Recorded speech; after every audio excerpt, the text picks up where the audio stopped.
What's going on, guys? It's your boy Scrub here, back again with another video. Hope you guys are all having an absolutely incredible day. I know I am. If you are, I would really appreciate you taking the time to press the like button. It helps the video do better, and honestly, it gets me more views, and we all know how I feel about views. Hey, Susan, listen, if you're listening to this, I just want to take you out on a nice date, rub your shoulders, maybe kiss your toes a little bit. I'm just trying to get her to keep this video green, guys. On a serious note, though, I hope you guys are all having an incredible day. Today, we're going to be talking about my teacher who actually went insane, all right? I mean, she was already insane, but more specifically, I'm going to tell you guys about her, and then we're going to get into, more of her being insane. Because for some reason in my school district, we just like to hire people that are the most mentally unstable. You know, they were sitting there and they went, we need good people to meld young kids' minds. So let's get people addicted to cat ladies that whine about their ex-boyfriends, because that's the only thing kids need, you know? Teachers that are always whining about their personal life in front of the class. Ugh, who needs anything else? And yeah, it should be a good story. Like I said, press the like button. Without further ado, skedaddle skadoodle, my PP is a noodle. Let's get into it. So my freshman year of high school, I had an English teacher, and she was a pretty young lady. In fact, some people would say she was kind of attractive. It was kind of like a joke around school that she was the hot English teacher. And the truth of the matter is, she wasn't super hot. Most of our teachers were just 90-year-old women, so anyone in their 20s was instantly multiplied attractive. It's kind of like having a duff. Every friend group has the one ugly friend that makes the other friends look more attractive. That's basically what this teacher was to the rest of the school, all right? Like, she wasn't super hot, but the other teachers were so ugly that she was hot. So she got treated pretty specially, and people were just kind of cool with her being their teacher. The only problem was she was a terrible teacher. I'm not even kidding. I sat in that class every single day for the entire school year, and I don't think I learned a single solitary thing. At one point, I'm pretty sure I started forgetting things about English because she would talk and text speak. You know that thing that old people do where they're like, LOL, and you're like, no, you only text that. You don't say LOL. And she'd be like, haha, on Facebook, and we'd be like, oh my god, it's 2014, get over it, you old hag. Regardless, she was just the type of lady that definitely was not ready to have a big girl job, alright? She was never prepared, she never had lessons planned ready, and for the most part, she would do this thing that all English teachers do where they like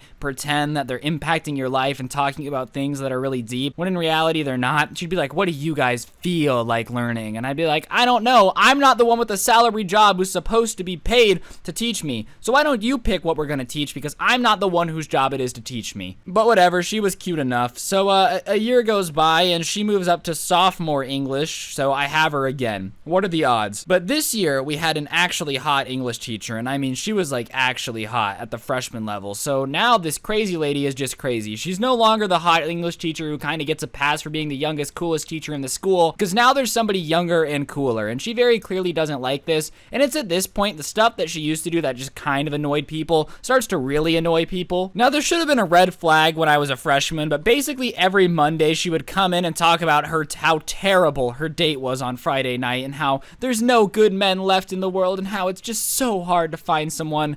And listen, this is going to be a sad reality check for a few of you. A couple of you are going to take this personally. If every single date, and I mean every single date you go on, is a train wreck that you don't enjoy and that you feel like there's no good men for you, newsflash, it's probably you. Like, you're telling me that you've been on 37 dates in the last year and not a single one of them was good enough to go on a second date and none of them have called you back? Yeah, call me crazy here, but you might be the problem. I know it sounds crazy. But anyways, that was her. Basically every Monday she would come in and talk about how no guys call her back and all men are the same and they only want one thing, blah, blah, blah, blah, blah. And sure, I feel bad that you can't find a boyfriend. I feel bad that nobody wants to date you. However, I'm a 14-year-old sitting in English class. I don't know what you would like me to tell you. Here's my dating advice. One time on the playground, I held a girl's hand. Like, what exactly do you want 15, 14-year-olds to tell you about your dating life that you think that we're just going to be wiser than you in? And she would spend the entire class talking about their date. Like, it was just a known fact on Mondays. You were going to walk in and hear about how he didn't tip very well at the Cheesecake Factory and how his shoes didn't match his belt. Like, just the most absurd garbage I've ever heard in my entire life. And you know what? It might have been fine once a year, but I'm not even kidding. It was basically every Monday like clockwork. She would go on a date that was supposedly terrible and there was no way it was ever going to work out. And like I said, if everything is falling apart, then you might be the problem. It's a proven fact that you will be the problem. But old lady, don't get date, Ryan. Don't you see you're being insensitive? Yeah, and don't you see that I'm trying to learn English, you old hag? I don't give a shit that you're dying alone, alright? It's not my problem. I'm sorry. If anybody feels like I'm being rude, well, that's what I do. I always love the comments I get sometimes where people are like,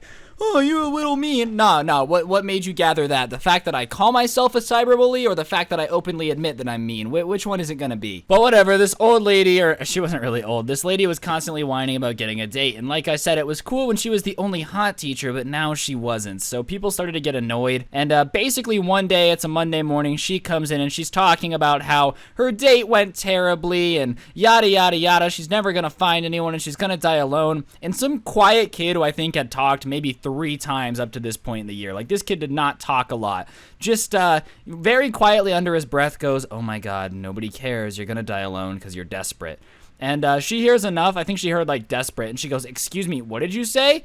And he repeats it, this time a little bit louder, nobody cares, the only reason you're gonna die alone is because you're desperate, right? And she instantly breaks down into tears. And listen, I would normally feel bad if somebody's crying, but sometimes a truth bomb's gonna get dropped on your chest just like a Cleveland steamer, and that's when you poop on someone's chest, by the way. And if you can't handle the truth bomb, then I'm sorry, you probably shouldn't be in the kitchen. So she starts crying and screaming about how dare this kid insult her, blah, blah, blah, blah, blah. And the kid basically says, I wouldn't insult you or your dating life if you didn't feel a need to incessantly tell us whenever you're going on a date. Nobody cares. Can you teach us English, please? We're not here to be your therapist. And she thought she was going to prove a point. She's like, you know what? That's it. Raise your hand if you enjoy my dating stories and you think it's a fun way to bond the class. And I'm not kidding you. Literally nobody raises their hand. Everybody's just sitting here awkwardly because you're like, listen, you're like, you're not a bad person, but definitely not what I want to be doing with my English class is listening to you talk about how you got dumped yet again. We're not surprised. This is a pattern. You're the pattern. People don't want to date you. I'm sorry. I know your feelings are probably really hurt. It's just the truth of the matter. Nobody wants to be with you.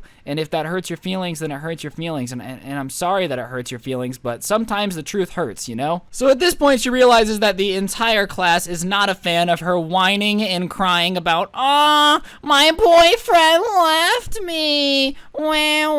And you know what? That's hilarious because, to be honest, I just feel like if you don't want to open the can of worms, you shouldn't open it, right? Like, I don't come to you guys and go, yo, you know, do you guys like Fortnite gameplay? I know most of you guys hate Fortnite, but I don't want to know, you know? Like, look, we're friends, we're a family here on this channel, but if you don't like Fortnite, just don't tell me, all right? I don't need to know. So at this point, she is just bawling, screaming, why does no one want to like me? Even my own students don't support me, blah, blah, blah. And I'm like, listen, lady, like, I'm sorry, I think this. I didn't say this. Let's be realistic here. I said, I thought, it's not my job to be your therapist. Like, we are a bunch of children. Children should not be giving you life advice. In fact, if a teenage girl ever gives you relationship advice, just don't take it. It's not a good look. It's not a good system. You shouldn't really have a formula where you take advice from 15-year-old girls. That is not the best thing to do by any stretch of the imagination. In fact, I'd give it about a 0 out of 10 in terms of life planning. So she's throwing what can only be described as a temper tantrum, and the scary kid just politely tells her to calm down. And listen, if a girl's ever crying or whining, the thing you want to do is not say calm down. In fact, calm down is probably the worst thing you can say in a scenario where a girl is upset.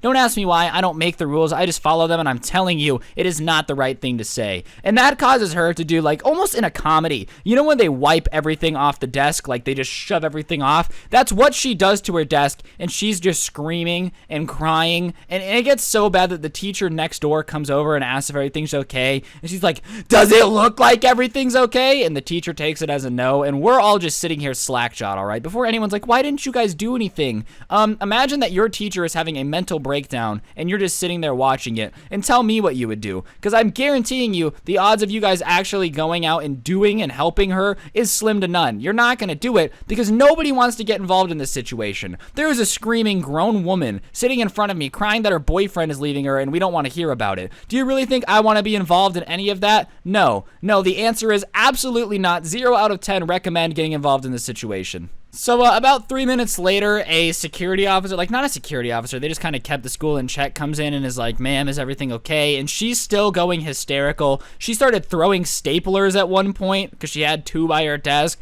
She's freaking out about how nobody cares for her and nobody likes her. And we're all just sitting here like, I really have no idea what I can say in the situation that is not going to make this woman upset. I'm trying to avoid death by all means, you know, like the last thing I'm trying to do is die right now. And I feel like that's what's going to happen. happen. Like, I feel like if I make her any angrier, she's gonna start glowing red like a creeper and just slowly explode and get her creeper juices all over the place.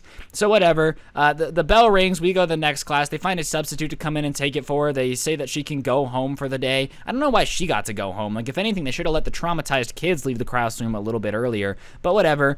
They send her home a little bit early. We're all sitting here not really knowing what to do. Everybody's kind of talking about it around school, how this lady had an absolute mental breakdown. The next day, she doesn't come back into school. She's gone for probably 3-4 days. She comes back and just acts like nothing has happened. And I know what you're thinking. How do you guys act like nothing has happened in that scenario? It's actually really common. Like, as a kid, you don't want to talk to an adult about why they had a mental breakdown. That's not comfortable for anybody. I mean, literally nobody is going to be comfortable discussing the purpose and the reasoning behind her losing it, throwing stuff at her students, and then having a mental freak out. Like, nobody wants to have that conversation. I mean, literally nobody wants to have that talk. However, a couple days after she comes back, we find out that she's getting a mental leave for the rest of the year and that we will not see her for the remainder of the year, and we got a long-term substitute.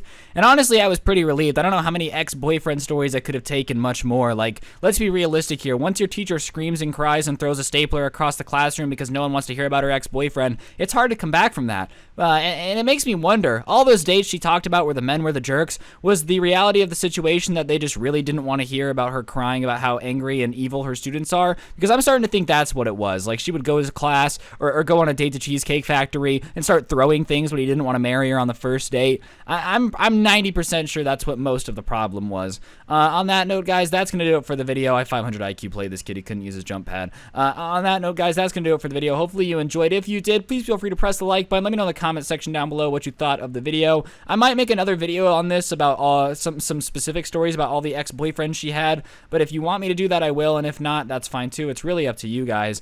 But yeah, I got the victory royale. Don't get anyone pregnant. If you do, make sure they're hot, and I'll see you guys next time with another video. I'm out. Peace.